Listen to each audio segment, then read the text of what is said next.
Please welcome Mr. Kunal and Shelja Kamra ma'am. जोरदार तालियां.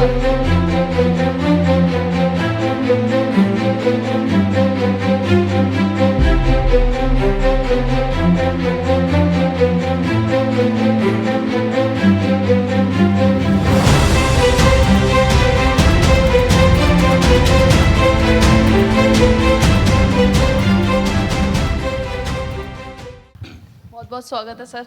Thank you और so much. ये एक पेशेंस जो है, ये गृहस्थ जो मैं एक्सपीरियंस करता है वो ये आदमी निभा सकता है, इतनी पेशेंस. तो मैं अप्रिशिएट करती हूँ आपकी पेशेंस और यहाँ बैठे सभी लोगों की पेशेंस अप्रिशिएट कर रही हूँ. जानना चाहूँगी सर, बीइंग अ कपल कितना फ़ायदेमंद है ये बिजनेस? देखिए, बीइंग अ कपल हमेशा फ़ायदेमंद रहता है. एक्चुअल में क्या है कि नेटवर्क मार्केटिंग के अंदर जो भी आपने वर्ड यूज़ किया, पेशेंस, है ना, इस पेशेंस के बिना काम ही नहीं चलता. बिल्कुल राइट. और जो पेशेंस है, मेरा मानना है कि वो महिलाओं के अंदर कूट कूट के भरी हुई है as compare to gents. Right. So जब हस्बैंड और वाइफ दोनों इकट्ठे हो जाते हैं, जब कपल काम करते हैं या फैमिली काम करती है, आदमी के अंदर ना पेशेंस लेवल बड़ा कम रहता है. वो छोटी सी बात होगी, मैं नहीं करता काम. राइट. ये वाली बात हो जाती है, मुझे उसने ऐसा बोल दिया, अरे मेरा नाम नहीं डाला. एक टाइम के बाद जाके नेटवर्क मार्केटिंग के अंदर ये वाली बड़ी प्रॉब्लम आ जाती है कि मेरे गले में माला नहीं डाली, मेरी फोटो नहीं लगाई, मेरा ये नहीं रहा. एग्जैक्टली. राइट. सो छोटी छोटी बातों पे ना आदमी नाराज होने की कोशिश करता है वो खुद से. लेकिन जो महिला होती है, उसकी बीवी जो होती है, वो उसको संभाल लेती है, कोई बात नहीं, फिर क्या हो गया, है ना. सो उससे क्या होता है ना कि वो एक बैलेंस क्रिएट हो जाता है और एक बिजनेस जो है वो आगे बेहतर और वो जाता है. बहुत ज़रूरी है. जी, मेरे बहुत ख्याल से. जरूरी है. और सर क्या डिसएडवांटेज है साथ में काम करने के? झगड़े बहुत होते हैं. नहीं नहीं, अरे सीरियसली, हमारा रिलेशन पहले से 10 टाइम्स बेटर हो गया. मैडम हंस रही है. डाउट हो रहा है. नहीं, नहीं. ये जवाब बिल्कुल सही दे रहे हैं. एग्जैक्टली मैं ये समझती हूँ कि हमारे जो शादी के पहले वाले साल थे, जब हमारे बच्चे हुए, उनको बड़ा किया, तो ये फील्ड संभालते थे, मैं घर संभालती थी. उस टाइम पे कहीं ना कहीं हमारा रिलेशनशिप उतना मजबूत नहीं था जितना ये 3-4 सालों में हो गया, क्योंकि बच्चे थोड़े बड़े हो गए तो बराबर में चलने लग गए और हर चीज़ में हेल्दी डिस्कशंस. मतलब कहीं भी कोई सिचुएशन है तो ये, जैसे आप अभी क्वेश्चन कर रहे थे प्रैक्टिकल और इमोशनल, तो यहाँ पे बिल्कुल जैसे आप दोनों हो, बिल्कुल हमारा दोनों का यही है. एक प्रैक्टिकल है और एक इमोशनल है, तो सिचुएशन हैंडलिंग वैसे होती है. तो रिलेशनशिप बहुत मजबूत हुआ है हमारा. तो मुझे लगता है सबकी वाइफ अगर काम करने लग जाए तो ग्रोथ भी होगी और रिलेशनशिप भी बेटर हो जाएंगे. सब चीजें होती हैं, सब चीजें होती हैं. सबसे मेन चीज तो क्या है कि हमारे पास एक कॉमन टॉपिक हो गया डिस्कस करने के लिए. राइट. जो कि पहले था नहीं. मैं अपनी प्रॉब्लम में हूँ, ये अंडरस्टैंड नहीं कर रही. राइट. अभी ये अंडरस्टैंड करती है कि अच्छा यार ये प्रॉब्लम, हम लोग डिस्कस करते हैं, समटाइम्स एक अच्छा सॉल्यूशन निकल के भी आ जाता है. एग्जैक्टली. मेरे को लगता है हर कपल को काम करना चाहिए. 100% करना चाहिए. जो लेडीज सोचती हैं कि हम नहीं हाउस वाइफ रहें, उनको भी आगे बढ़कर काम करना ये चाहिए. मुझे ऐसे लगता है लेडीज़ नहीं ऐसा सोचती हैं, जेंट्स ऐसा सोचते हैं, इसीलिए लेडीज़ बाहर नहीं आती हैं. अगर जेंट्स साथ में लेडीज़ को लेकर काम करेंगे तो लेडीज़ के अंदर जो वो दबा हुआ टैलेंट है ना, वो बाहर अपने आप निखर आएगा और हर महिला के लिए वो एक इंस्पिरेशन होगा. मुझे लगता है कि यहाँ पे जितने भी जेंट्स हैं, अगर वो अपनी लेडीज़ के साथ अगर फील्ड में भी काम करे या फिर एक रिस्पॉन्सिबिलिटी एक लेडी को साथ में दे दे कि बिजनेस का ये पार्ट तुमने संभालना है, तो जो वो बिजनेस उनका 11 टाइम्स बढ़ेगा. ये बहुत आपने बहुत ही अमेजिंग बात बोली है और ये मैं बिल्कुल एग्री करती हूँ कि अगर वो अपॉर्चुनिटी मिले एक औरत को, क्योंकि जब वो घर जैसी डिफ़िकल्ट चीज़ हैंडल कर सकती है, जहाँ पर इतनी चीज़ें हैं, मल्टीटास्क कर सकती है, तो फील्ड तो कुछ भी नहीं है मेरे हिसाब से. बिल्कुल. मैं एक चीज़ और व्यूअर्स से कहना चाहूँ, महिलाओं के अंदर ना एक टैलेंट रहता है ये वाला, ठीक है, as compare to gents. Right. So आपने देखा कि आजकल की जो लेडीज़ हैं वो रील्स ज़्यादा बनाने लग गई हैं, है ना. नहीं, वो तो जेंट्स भी बनाते हैं. लेडीज़ बहुत ज़्यादा बनाने लग गई हैं. ठीक है. अरे भाई, महिलाओं को बाहर लेके आओ, अपनी बहनों को, अपनी बेटी को, अपनी बीवी को बाहर लेके आओ. उनके अंदर वो टैलेंट है, उसको डायरेक्ट सेलिंग इंडस्ट्री के अंदर यूज़ करो. नहीं तो वो टैलेंट कहीं ना कहीं तो वो अपना दिमाग लगाएंगी ना. ठीक है. सो एक बहुत अच्छा प्लेटफॉर्म है ये. और हम लोगों ने वेस्ट हो रहा है वो एनर्जी, एग्जैक्टली प्रोडक्टिव चीज़ की तरफ आपकी एनर्जी लगेगी. बिल्कुल, वो बहुत ज़रूरत है सर.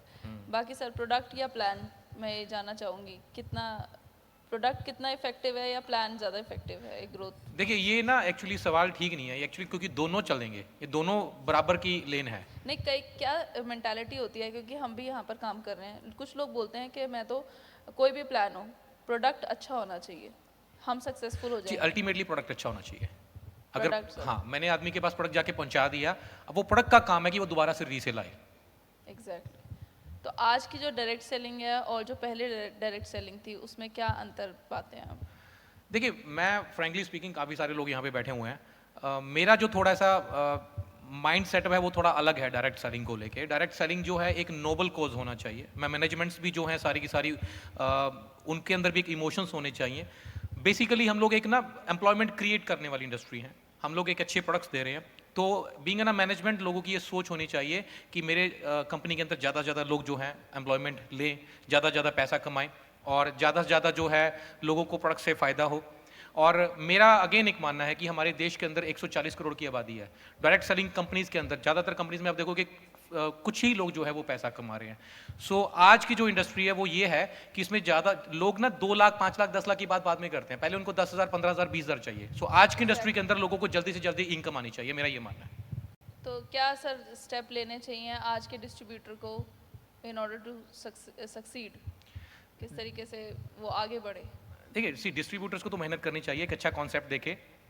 मेहनत का तो कोई विकल्प नहीं है, आपको एक अच्छी कंपनी देखिए, कंपनी की, और उससे ज़्यादा जरूरी है कंपनी की जो मैनेजमेंट है उनकी सोच देखनी चाहिए कि वो किस तरह की है। ठीक है, जैसे मैंने पहले बोला कि एक नोबल कॉज है, आपको इमोशंस के साथ जुड़ना पड़ेगा लोगों के। सो एक अच्छी कंपनी देखें, अच्छा प्लेटफॉर्म देखें और पूरी ताकत लगा दें अपनी, और इधर उधर ना भटके। ऑब्वियसली नहीं भटके, बिल्कुल नहीं क्योंकि भटकना चाहिए। आज की मार्केट ओपन मार्केट है, सोशल मीडिया पे सब बिखरा हुआ है, तो आपके हाथ में क्या पिक चूज करते हो आप? तो कुछ लोग बहुत जल्दी इन्फ्लुएंस हो जाते हैं। आप स्टडी करिए। नया जो डिस्ट्रीब्यूटर आया है वो स्पेशली, हाँ, उसको बहुत सारी वैरायटी, जैसे मिठाई की दुकान पे हमें बहुत सारी मिठाई दिखती है, तो कभी ये खाने का मन करता है, कभी वो खाने का मन करता है, तो उस चीज़ में क्या होता है, किसी एक चीज़ का फ्लेवर हम ले ही नहीं पाते। जी बिल्कुल। तो उसके लिए आप क्या कहना चाहेंगे कि आज के डिस्ट्रीब्यूटर, जो न्यू डिस्ट्रीब्यूटर आ रहे हैं, उनको क्या करने की ज़रूरत है? देखिए, उनको सबसे पहले जरूरी है कि अपनी एक अच्छी कंपनी को चूज करें, स्टडी कर लें मार्केट को अच्छे से। लोगों की प्रॉब्लम क्या रहती है, वो पहले शुरू करते हैं, बाद में स्टडी करना शुरू करते हैं। ठीक है, आप पहले स्टडी करिए, आप अपना टाइम लीजिए, 1 महीना 2 महीने 4 महीने 6 महीने, आप अपना टाइम लीजिए, अच्छी सी कंपनी को देखिए, कंपनी की सोच देखिए, प्रोडक्ट देखिए, प्लान देखिए, और अगर आपको अपना फ्यूचर नजर आ रहा है तो फिर घोड़े की तरह इधर उधर वो लगा लीजिए और देखना बंद करिए और पूरी ताकत लगा दीजिए। एक सर मैं क्वेश्चन पूछना चाहूँगी आपसे, मेरा लास्ट क्वेश्चन जी। होगा।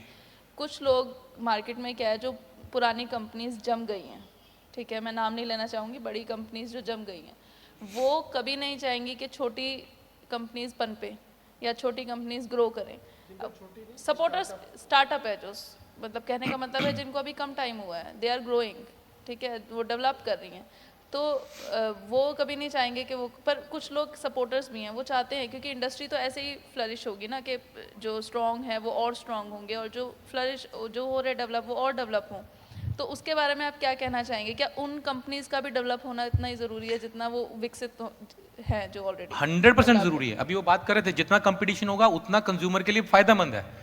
ठीक है, बड़ी कंपनीज जो है, वो बड़ी कंपनीज भी तो एक टाइम पे छोटी थी ना। तो क्या इनिशिएटिव लेने पड़ेंगे, क्योंकि बड़ी कंपनीज तो छोटी कंपनीज को दबा देंगी? हाँ बिल्कुल दबाती हैं। ये मेरा एक पर्सनल क्वेश्चन भी है, ठीक है, क्योंकि एक लार्ज पर्सपेक्टिव पे जब मैं सर्विस प्रोवाइडर हूँ, मैं देखती हूँ कि छोटी कंपनीज को तो दबा देंगे वो लोग, बोल के कि भाई ये एथिकल नहीं है, ये नहीं है, क्योंकि उन पे बहुत सारे लांछन भी लग जाते हैं बहुत जल्दी, क्योंकि वो अभी आई हैं मार्केट में।